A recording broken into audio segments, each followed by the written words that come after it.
We're live. Good evening, everybody, and thank you for coming to our special education question and answer session tonight. My name is Rob Mancusi. I'm the Executive Director of Special Education and Special Programs for the Fairfield Public School. Tonight, we also have with us Dr. James Jancic, who is our Executive Director of Instruction, Curriculum, and Assessment. We have our Middle School Special Education Coordinator, John Goodison, our Elementary Special Education Coordinator, Linda Jean Schwartz. We have our Special Education Coordinator from the ECC, Kristen Bruno, with us. And then we have our two moderators, who is Colleen Deasy, our Executive Director for Personnel and Legal Services. And then we have our SEPTA President, Christy Vitale, who will co-moderate along with Colleen Deasy.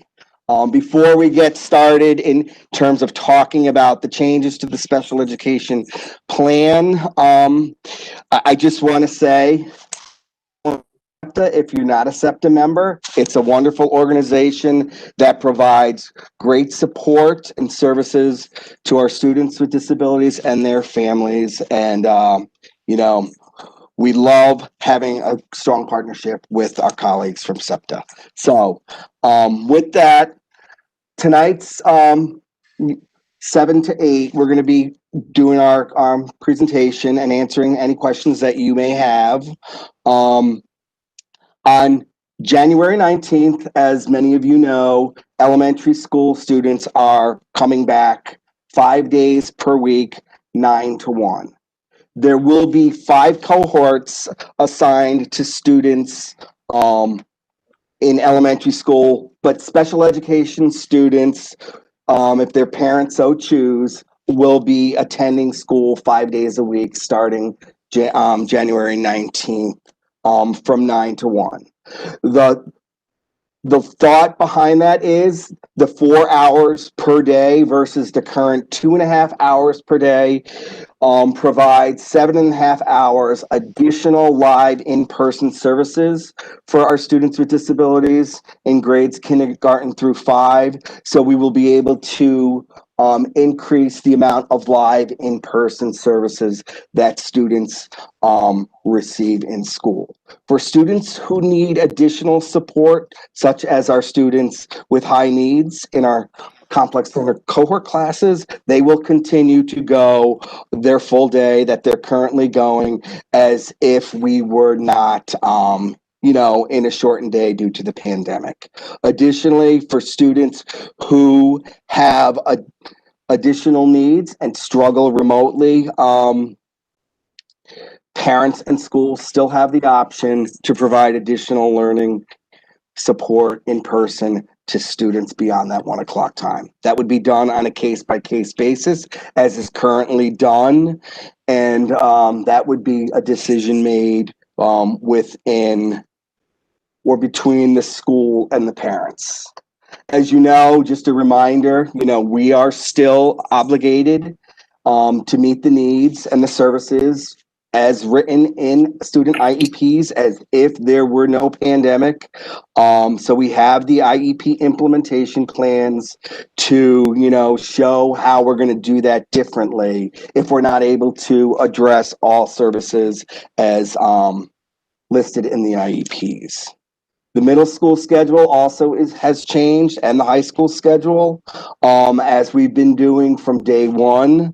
As I stated, all CLC students have the opportunity to come to school full-time, 5 days a week.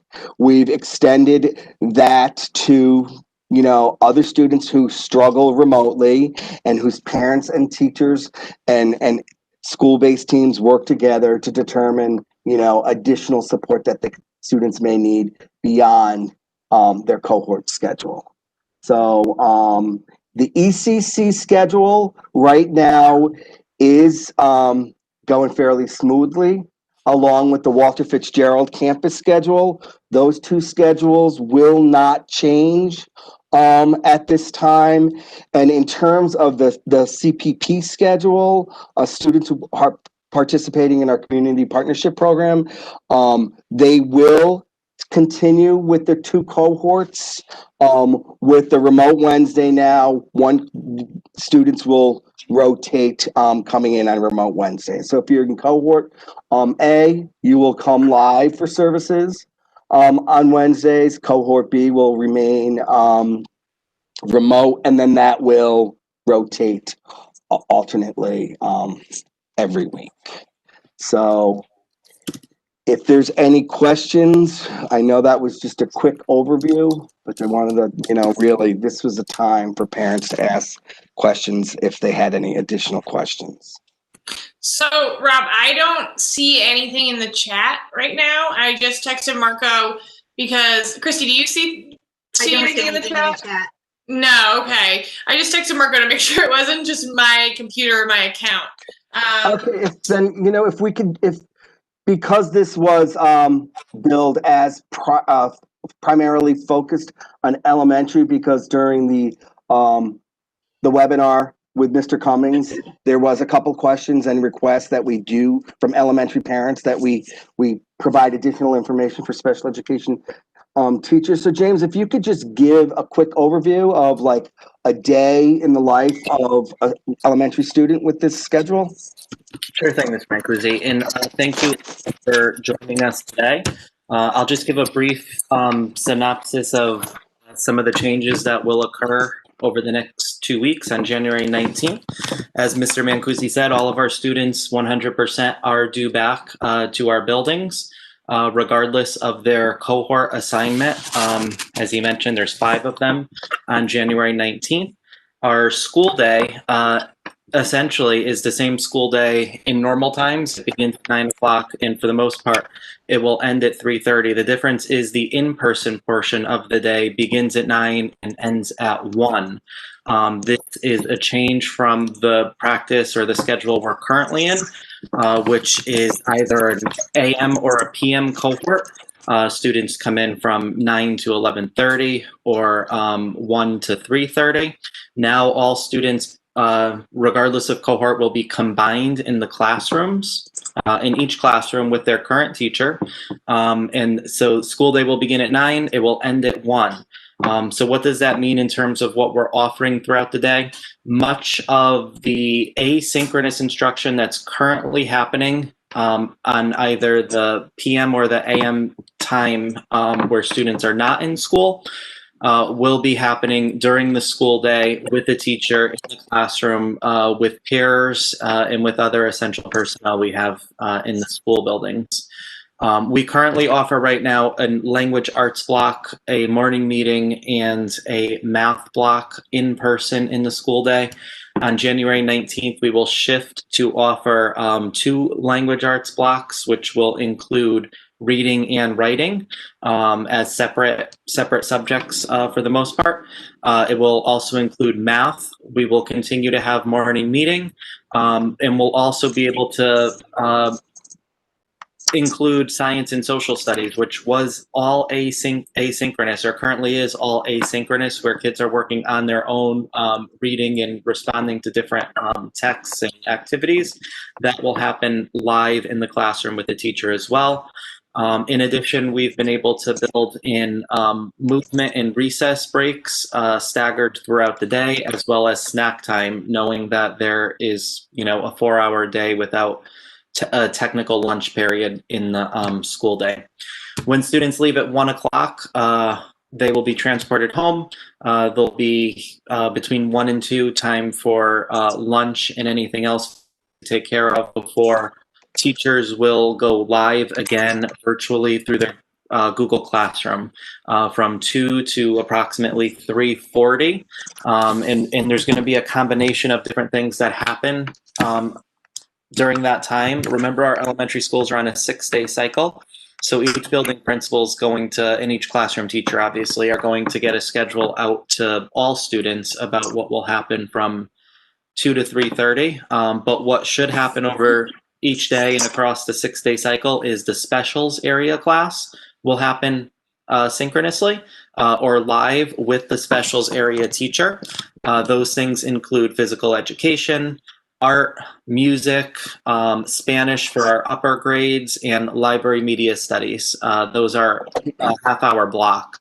That leaves another hour block for the most part that will include a 35-minute live synchronous time with the classroom teacher for number corners in word work or some combination thereof, including things that connect to the math and language arts block that have occurred throughout the day. And as always, our teachers will always be providing extension activities. Many times this comes in the form of different homework assignments or things that are due prior to the next day's lesson that students need to prepare for the in-school instruction. Again, just to recap, 9 to 3:30, 9 to 1, physically in the building. All cohorts combined 100% of the time, and then a 2 to 3:30 synchronous and asynchronous activities that will occur every day, Monday through Friday, and across the 6-day schedule. I would also add that because some students are accessing their learning remotely, so that afternoon block from 2 to 3:40, based on the determination of the school-based team and the family on the needs of the specific child, that can also be a time where students receive live synchronous instruction remotely if they're able to access their learning. The idea to returning to school 5 days a week, 4 hours per day, and increasing that live in-person learning, however, is for students with disabilities to be able to receive the maximum amount of IEP services live in person. So schedules may need to be altered because obviously we have 7.5 more hours now that students will be in school across the week.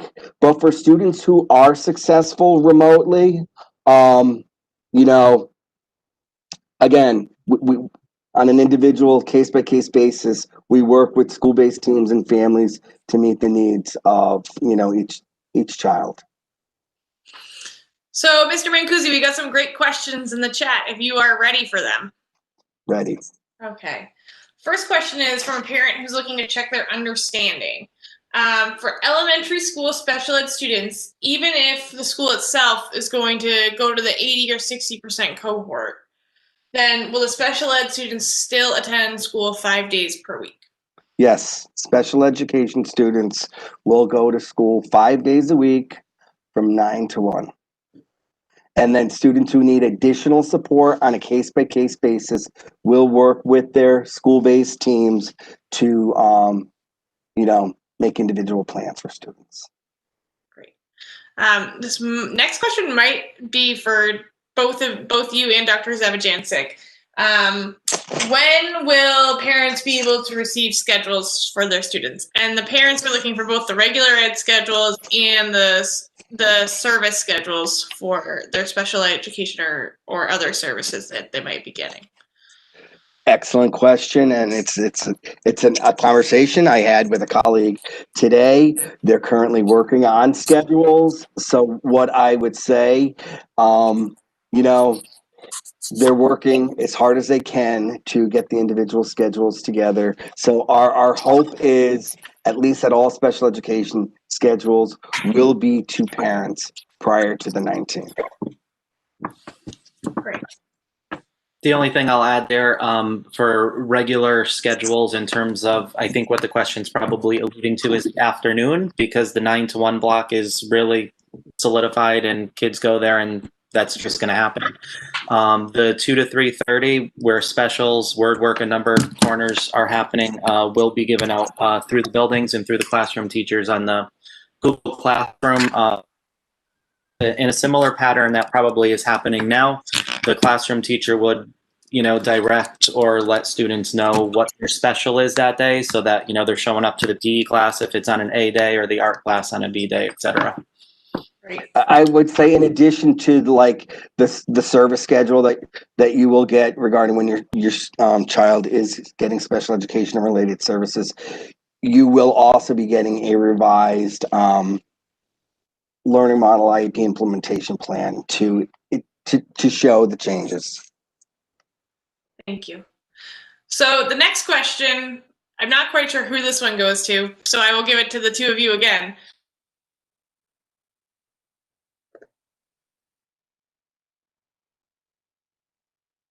Oh, what happened? She froze. If you guys can hear me. Yeah, there. Yes, we can. You hear Thank me? you. Sorry. I don't know what you heard on that No, or we heard not. nothing. No You question. froze. Start again. Can you guys hear me now? Yes. Okay. Sorry about that. What is the impact of all of these changes on the RLA is the question. Do you want me to take that one, Mr. Yes, Mink? please. Okay. So the RLA schedule, they have been all along, and RLA, remembers, our Remote Learning Academy for parents who elected back in September, for the most part, that they wanted to be remote. That is staffed by its own elementary teachers and special educators. Their schedule has always been combined groups, so they never had sort of an AM/PM model that I talked about before. They had all groups together virtually from 9 o'clock until their ending time. The biggest impact right now on RLA is that previously all our specials classes, art, PE, music, were for the most part asynchronous and optional. Students signed in if they wanted to and completed them. At the current in the future on January 19th, that is no longer going to be the case. We're going to be offering the same program and schedule to RLA students as well as students who have elected to be part of in-person learning. Their specials, however, will be during the 9 to 1 time. When students are in the building, they're going to be getting their specials through their building's special teacher at between 9 and 1. So they might have some differences in academics after the 1 o'clock time, where the in-persons are taking specials. They might be having a different class at this point. So that is the biggest change for them. There were modifications to their schedule as a result of that. Before, they were going with their classroom teachers directly from 9 to the end of the day with a lunch and everything else in between. In terms of special ed, I'll pass that over to Mr. Mancusi for RLA. What was the question again? How the RLA might have changed. I don't think it's changed much for disabilities at this point, but in terms of the students coming back to school at the elementary level 5 days a week, that's not going to have any impact on the schedules of the students who attend the RLA.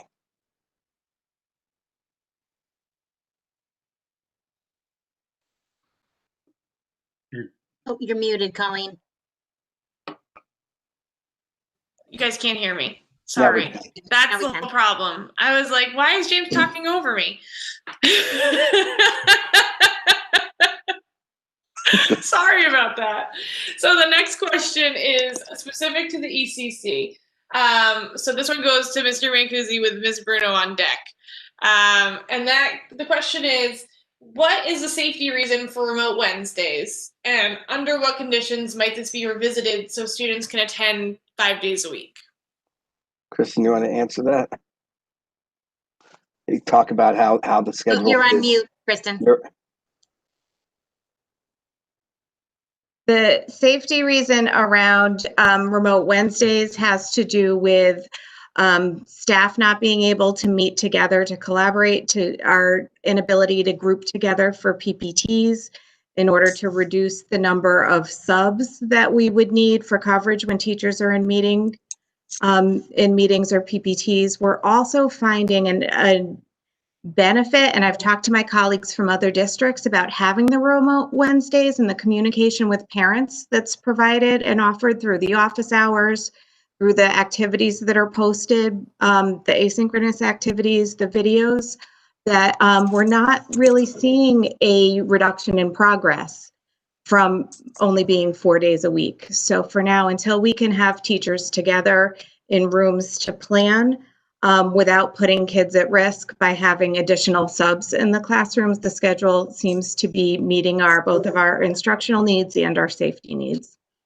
And what I would add to that is there are several students whose individual needs require additional, additional in-person learning in the ECC that we provide, as well as providing in-person learning support for our itinerant students. Parents have the choice if students qualify for itinerant services to send their students in person or for students to receive them remotely. I apologize for the change in lighting. Right. Just to follow up, we do have the option for double session, more in-person time on a case-by-case basis that PBTs have always determined. Thank you.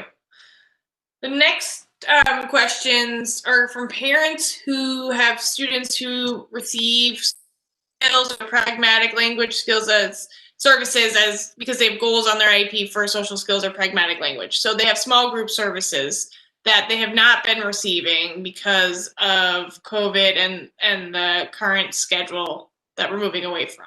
So the question is, are those small groups going to be held when we go to the new schedule?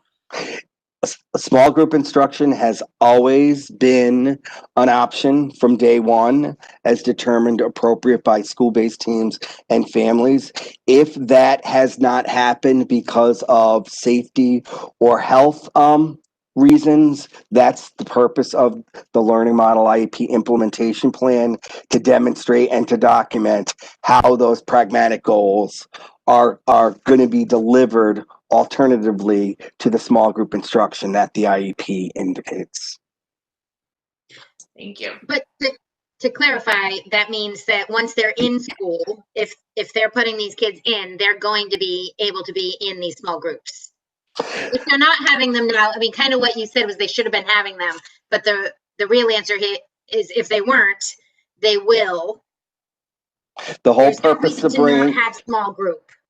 the whole purpose to bringing students with disabilities back to school 5 days a week is because we know that they do best with in-person learning opportunities. So we are going to do our best to meet the needs or to meet the services in student IEPs during that 9-to-1 time. So yes, if there is a small group, for pragmatic languages, the hope is that the student's going to be able to participate in a small pragmatic language group. With that understanding, there's going to be, now we have the additional mitigation strategies that we're going to be implementing, because we're going to be decreasing that 6 feet social distancing to a minimum of 3 feet. So we will have the plastic barriers as well as the masks and or face shields. Thank you.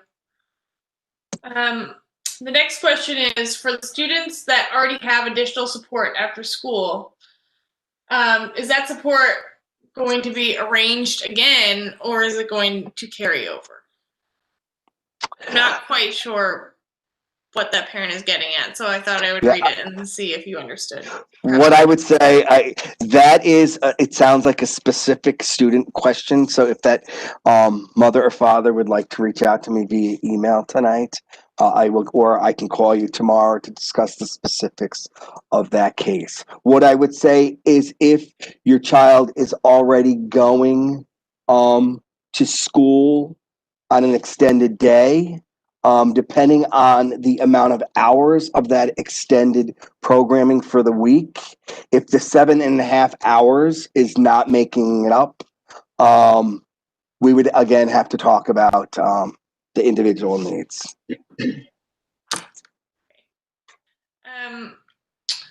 This next question, I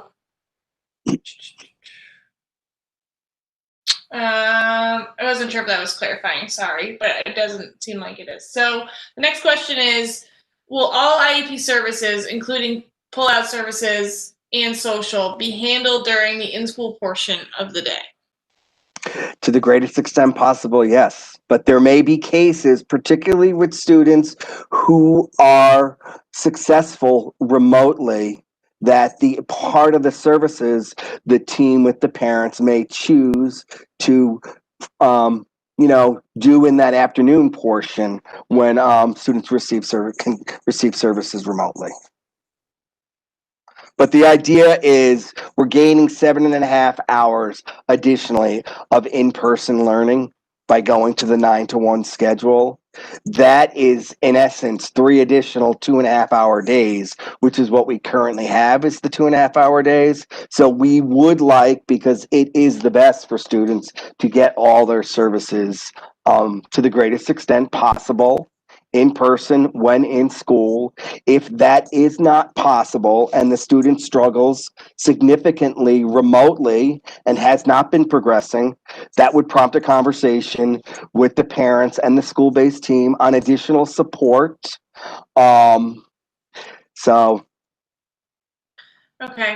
So, and then the last question that I have for you is, are special education students still going to be confined to classrooms, or is there going to be an opportunity to be around the school?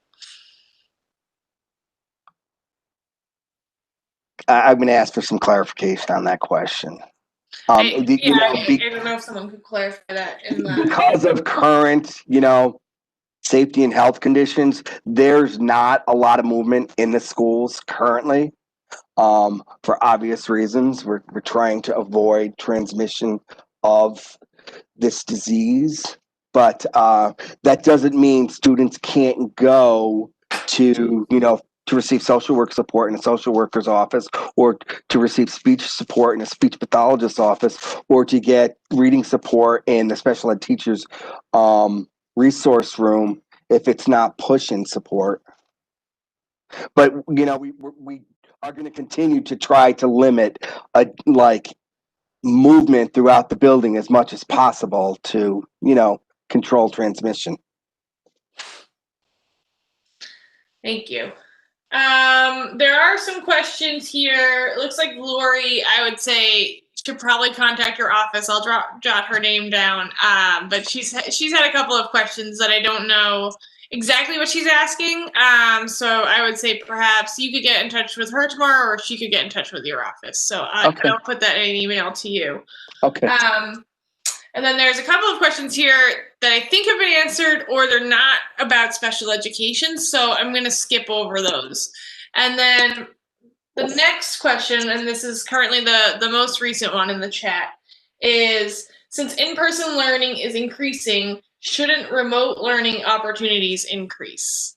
So I don't know if that is something that it could use some clarification. I don't know if it's about the RLA specifically. So I'm not quite sure what that person is asking. What I would say regarding the RLA, if students in the RLA are struggling when they're not receiving live support, or synchronous support, if parents feel that their student requires more live interaction with a teacher versus working asynchronously, that's a conversation you would have with your team in the RLA. There is opportunity as well. We alluded to it earlier, for maybe when they say remote opportunities increasing, for students to be able to, if necessary, live stream their class if parents elect to not send their students into live instruction. But otherwise, the remote portion of the day, for the most part, decreased.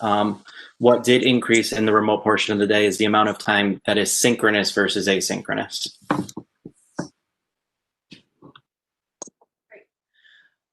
So this is a last call for questions in the chat box, and otherwise it looks like we're coming to the end of the line.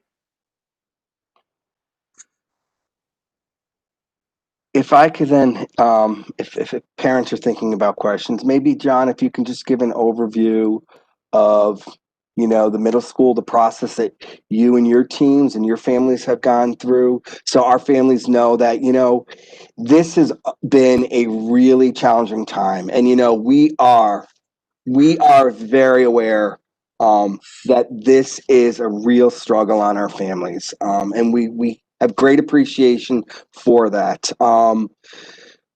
We get calls and emails from families every day telling us the struggles that their sons and daughters are having.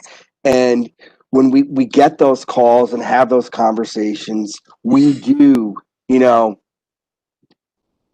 try to regroup as a team and come up with a plan that will work for students and families. And we are bringing back a lot of students with disabilities to school on a case-by-case basis. Every 2 weeks, I report back to the Board of Education on the numbers of students with disabilities that are coming back to school for additional in-person learning opportunities. And that number increases daily because we're in daily conversation with families about how to best meet the needs. We know that in-person learning is the best. Some kids do well. Many of our students struggle. So, you know, continue to reach out. There is a light at the end of the tunnel.